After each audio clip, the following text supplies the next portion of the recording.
राज्य में विधानसभा चुनाव सुगबुगाहट शुरू हो चुकी है। चुनाव के नजदीक आते ही लोग अपने पसंदीदा पार्टी और अपने पसंद के नेता के साथ गढ़वा जिले के मुसलमान भाई भी भाजपा की ओर हाथ आगे बढ़ाया है।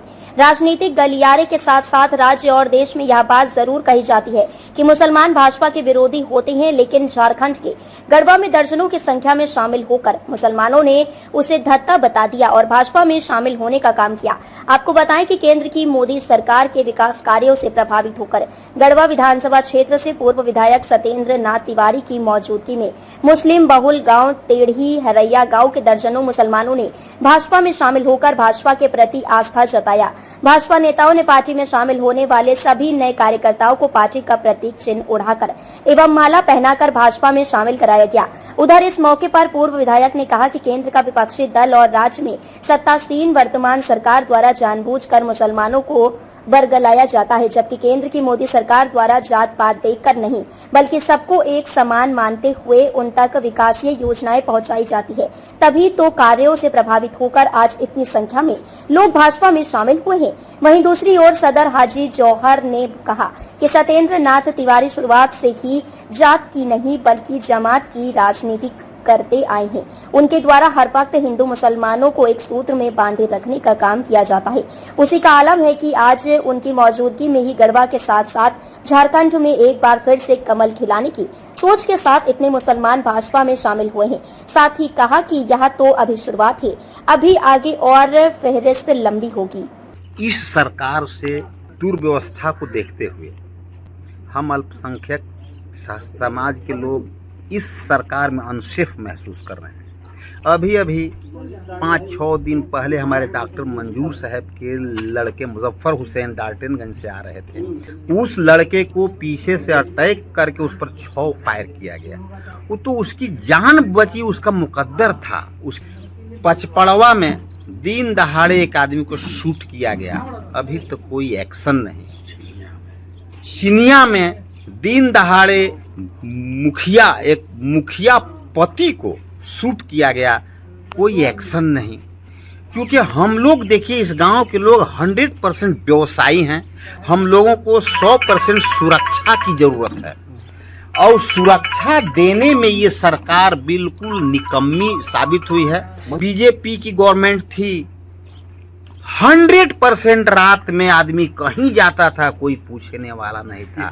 शाहपुर से गढ़वा तक 6 गो PCR 6 जगह खड़ा होता था। मैं खुद हमारे जमीन में रात भर PCR हरैया में रहता था, लेकिन ज्यों ही इनकी जीत हुई उसी दिन से सब PCR को हटा दिया गया। एकदम असुरक्षा व्याप्त है यहाँ, और इस असुरक्षा को देखते हुए हम अल्पसंख्यक समुदाय के लोगों ने ये फैसला किया है कि हम लोग को कुछ नहीं चाहिए, हम लोग को अमन चाहिए, पीस चाहिए, शांति चाहिए। और शांति सिर्फ और सिर्फ दे सकती है तो सिर्फ हिंदुस्तान में भारतीय जनता पार्टी ही दे सकती है। और हमारे भाई माननीय सत्येंद्र नाथ तिवारी हमारे गांव के बगलगीर हैं, हमारे भाई हैं। इस गांव टेढ़ी हरैया गांव बेलहारा गांव की दूरी में मात्र 3 किलोमीटर का फासला है। हमारे भाई हैं। रात या दिन जब विधायक थे, तब विधायक से पहले भी जब भी इनको पुकारते हैं, इस गांव के लिए हाजिर रहते हैं। मामला कुछ नहीं है। ये हरैया देखिए, काफी सज्जन लोगों का यहाँ बस्ती है। अब वोट के मामला में तो हम नहीं कहेंगे, हमें लगता है कि 2000 की आबादी वाला यह गांव है और संयोग से इस गांव में ओनली माइनॉरिटी अल्पसंख्यक समाज के लोग रहते हैं। और इस गांव का विशेषता ऐसे समझिए, इस गांव का कोई मैटर कोर्ट कचहरी थाना में लंबित नहीं है। गांव के समस्या, गांव के विवाद को लोग गांव में ही बैठ करके उसको सुलझाते हैं, फैसला करते हैं। मामला कोर्ट कचहरी और थाना तक नहीं जाने देते हैं। समझ सकते हैं कि कितना इन लोगों में आपस में यूनिटी है। आज देखिए कुछ नहीं, आज 50 से 60 नौजवान भारतीय जनता पार्टी की सदस्यता ग्रहण किए हैं। इन लोगों ने ही बुला करके कि नहीं भाई, हम लोग सब सारा मैटर समझ गए। वर्तमान में जो सरकार है, कानून व्यवस्था नाम का कोई चीज नहीं है। लॉ एंड ऑर्डर बुरी तरह फेल है। अपराधीकरण हो गया, हम कह सकते हैं गढ़वा रंका विधानसभा का। हर एक क्षेत्र में आप चाहे जहां चले जाइए, लगातार आप सुन रहे होंगे कि बालू के ट्रैक्टर से लोग दब के मर जा रहे हैं। कि सारा इसमें किसका हाथ है, किसी का छुपा नहीं है। शानदार निर्माण का भरोसा लाल स्टील TMT बार्स, हर निर्माण के लिए उपयोग। लाल स्टील TMT बार्स, रिश्ता मजबूती